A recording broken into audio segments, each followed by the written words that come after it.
Figurez-vous que j'ai le combo parfait en termes de photos, d'audiovisuel et de broadcast.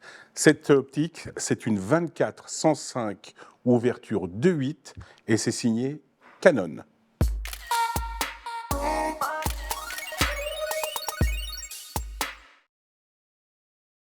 Salut, bienvenue sur Lovelight. Aujourd'hui, on parle de monture optique et notamment de la marque Canon. J'ai avec moi Jackie Carré. Bonjour Jackie. Bonjour Alexandre. Merci de nous amener cette optique. J'ai également avec moi Alban. Ah ben non, aujourd'hui, il n'est pas là, malheureusement. Bon, ben Alban, c'est dommage parce que aujourd'hui, on va parler d'audiovisuel. Alors, on te fait un petit coucou de là où tu es. Je sais que tu es très occupé. Et on aura l'occasion de te retrouver dans une prochaine capsule. On te fait des bisous. Jackie, j'ai entre les mains donc cette nouvelle optique qui vient de sortir de chez Canon. C'est une optique qui est à la fois dédiée à la photo, bien entendu, avec une ouverture 2.8, on vient de le dire. Constant. Mais pas que, puisqu'en fait, quand on regarde de près cette optique, on s'aperçoit qu'on a beaucoup de bagues, et puis on a même des petits accessoires qu'on a l'habitude de voir plutôt dans le monde de l'audiovisuel. Complètement. Pour pouvoir faire des réglages. Alors, dis-nous un petit peu à qui elle est destinée, et puis on va commencer un petit peu à rentrer dans le vif du sujet. Alors là, on est sur une optique, donc une nouvelle génération d'optiques. Donc on est sur un RF 24-105 f2.8 constant LIS USM Z, donc une nouvelle gamme. Ah oui, mais une nouvelle gamme Canon qui va plutôt s'adresser cette fois-ci donc à des gens qui fonctionnent en hybride, mais qui font beaucoup de vidéos.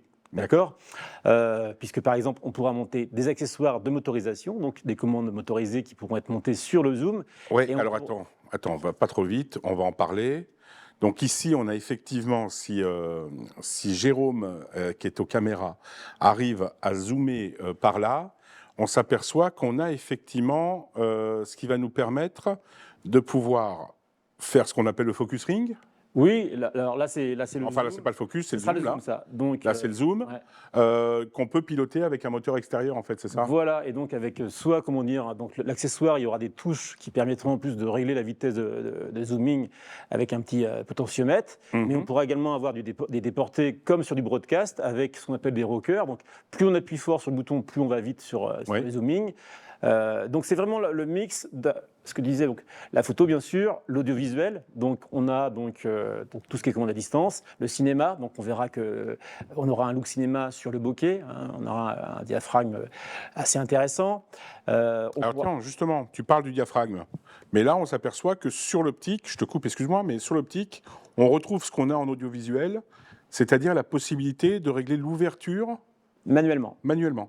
Donc deux possibilités. En photo, on sera forcément donc en automatique, c'est l'appareil qui commande. Donc enfin, avec sa molette, on va choisir l'ouverture. Mais en vidéo ou en ciné, on pourra ajuster de façon très précise l'ouverture avec une bague de diaphragme qui permet de contrôler sur 32 petits paliers, donc l'ouverture à chaque position, donc d'ajuster.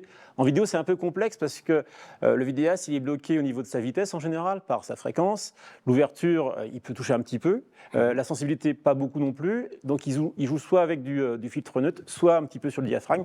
Et on donne cette possibilité-là avec le 24-105. D'accord. Alors, tu parlais tout à l'heure de l'effet cinéma, notamment au niveau du bokeh, et ça, on va le devoir parce qu'en fait, on a un nombre de lamelles qui a été ajouté, je crois. Alors, en général, en photo, on est sur 8-9 lamelles, et là, ça fera plaisir à Alban, on est sur 11 lamelles, et donc, quand on a un bokeh, donc, il est parfaitement rond, et on a vraiment des cercles très harmonieux, très esthétiques, en arrière-plan du premier plan. Comme on voit au cinéma.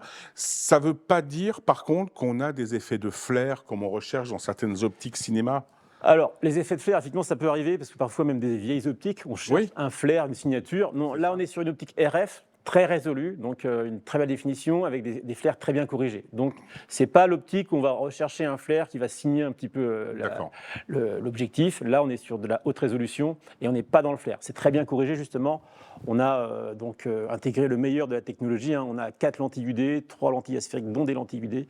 Rappelle-nous ce que c'est une lentille UD. Alors, c'est ultra low dispersion, c'est des lentilles qui corrigent parfaitement les aberrations chromatiques. Typiquement, quand la lumière traverse une lentille, en fonction de la longueur d'onde, elle va se focaliser à des plans différents et ça donne des petits liserés, parfois au rebord de l'image, enfin au contraste. Et ça décale légèrement. Voilà, donc on peut avoir un petit liseré cyan, mauve, des choses comme ça sur des zones contrastées. Et sur ce type d'optique, ce sera totalement corrigé, ce sera parfaitement net. Il y aura vraiment, quand on passe du noir au blanc, par exemple, il n'y aura pas ce petit liseré qui peut apparaître sur des images. D'accord. On parle de l'intérieur, justement, de l'optique. Parlons un petit peu de la motorisation interne de ça. Alors là, on sera sur un double moteur nano USM, donc quelque chose de très rapide également et très réactif, mais également important en vidéo. Il faut que ce soit fluide, très smooth, pour qu'on puisse avoir une mise au point qui ne soit pas saccadée. Oui. Et donc, avec ces deux moteurs-là, on aura donc cette possibilité d'avoir une mise au point très fluide et qui pourra être également rapide en fonction du choix du vidéaste. Alors, au niveau des commutateurs, on retrouve les commutateurs classiques, c'est-à-dire par exemple la profondeur de mise au point pour éviter que, par exemple, si on est à 70 cm, que ça pompe ou que ça aille chercher la netteté et que ça mette du temps, en fait. Donc, on a deux modes. Un mode 1 mètre infini et un full. Ouais, ça, c'est la course de mise au point. Typiquement, quand on a une course très longue, il peut chercher un petit peu et on peut réduire la course de façon à aller plus vite. Si on sait qu'on est sur une distance assez proche, on va gagner un petit peu en temps. D'accord. Bon, bien entendu, le mode automatique ou manuel pour éviter que si on veut faire de la pause longue ou autre, que ça bouge sur un pied. La stabilisation, parlons-en, donc active ou non active. On est sur combien de stops là-dessus ?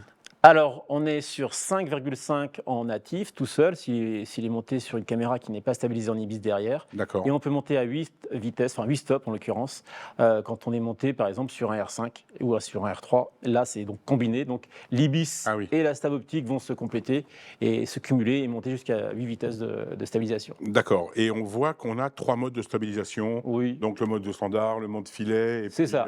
Typiquement, en mode 1, on est sur 2 axes, vertical, horizontal. Le mode 2, c'est que horizontal, c'est pour le filet. C'est ça. Et le mode 3, c'est uniquement pendant le temps de pause. C'est pour économiser un petit peu la batterie. Voilà, d'accord, ok, d'accord. On retrouve, comme on a l'habitude maintenant avec votre nouvelle monture, on retrouve ces boutons de fonction qui sont programmables en fait.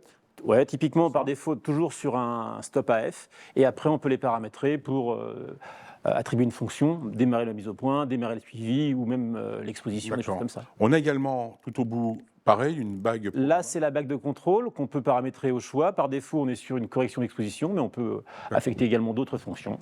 Ok. Bon, dernière question, forcément, on en arrive au prix. Combien ça vaut une petite merveille comme ça ? Alors là, on sera sur un prix un peu plus important, donc avec des caractéristiques comme celle-là, on sera aux alentours de 3 700 €. Donc le prix n'est pas totalement définitif, mais on s'oriente vers plutôt un prix à 3 799 € si ce n'est pas corrigé. En fait, c'est une optique qui est idéale. Je pensais à la photo, moi tu sais que je suis plus photo qu'audiovisuel, mais par exemple un photographe de mariage, il peut être amené à faire de la photo, il peut être amené aussi à faire de la vidéo. Avec ça, il a une ouverture constante à 2.8. C'est finalement une bonne réponse. C'est une très belle ouverture, donc ça permet d'avoir de l'arrière-plan flou, du bokeh. 24-105, c'est une plage qui fait tout, on va dire. La photo d'ambiance et les portraits. Donc hyper polyvalent, un vrai couteau suisse. Et 2.8. Et également donc, les fonctions vidéo. S'il veut faire le film du mariage, il pourra également profiter des caractéristiques vidéo de l'optique. Donc également une caractéristique qui est très très importante pour les optiques cinéma et pour cette optique, c'est une optique par focale. Donc ça veut dire que quand je vais changer le zoom, je vais garder le point. Sur une optique photo, on n'est pas dans le même registre. Quand on change le zooming, la majorité du temps, il faut retoucher le point puisqu'il n'y a pas cette caractéristique. C'est vrai, on le voit par exemple en focus stacking. Voilà, donc là, il n'y aura pas cette difficulté. Donc si on zoome sur un plateau, parce qu'on pourra également mettre ce zoom sur une caméra C70 avec un protocole XC, donc comme en régie, on pourra piloter l'objectif de la régie, que ce soit donc le zooming, mais également la mise au point. Et sans perdre le champ, puisqu'il n'y a pas de focus bracing, et en gardant le point. Donc vraiment une optique à la fois adaptée à la photo et également à la vidéo, et surtout d'ailleurs à la vidéo. D'accord. Bon, la sortie, là, on est au mois de novembre, l'optique vient de sortir. Elle va se retrouver quand dans les magasins? Alors, c'est en décembre, là, c'est un peu plus tard. Décembre 2023, au niveau de l'arrivée des magasins. Et en revanche, par contre, les accessoires dont tu me parlais tout à l'heure, eux vont arriver un peu plus tard, je crois. Peu plus tard, ce sera, comment dire, début mars. Donc, on aura 2 accessoires PZE2 qui seront accessibles début mars et qui permettront de commander donc avec une poignée et un repousse-pouce le zoom. D'accord, ok. Bon, bah écoute, je crois qu'on a fait le tour. C'est effectivement une nouveauté Canon que l'on vous présente sur la chaîne de Lovelight. Merci Jackie, merci à Canon France Merci aussi, Alexandre. de nous avoir permis de présenter cette nouvelle optique. Nous, eh bien, on fait comme d'habitude. Alors, je reprends tout. On s'abonne si ce n'est pas déjà fait. On met des pouces si on aime ou on n'aime pas, dans un sens ou dans l'autre. Et puis surtout, on peut mettre aussi des commentaires. Hein. Vous êtes de plus en plus nombreux à nous mettre des commentaires plutôt très bienveillants et c'est super. Et puis Jackie ira faire un petit tour si vous avez des questions à poser. Il reviendra faire un petit saut sur le YouTube de la chaîne. Merci Jackie. Merci Alexandre. À bientôt sans doute pour de nouvelles aventures. À bientôt. Et puis nous, d'ici là, on se retrouve très vite pour une prochaine capsule sur Lovelight. Allez, bisous.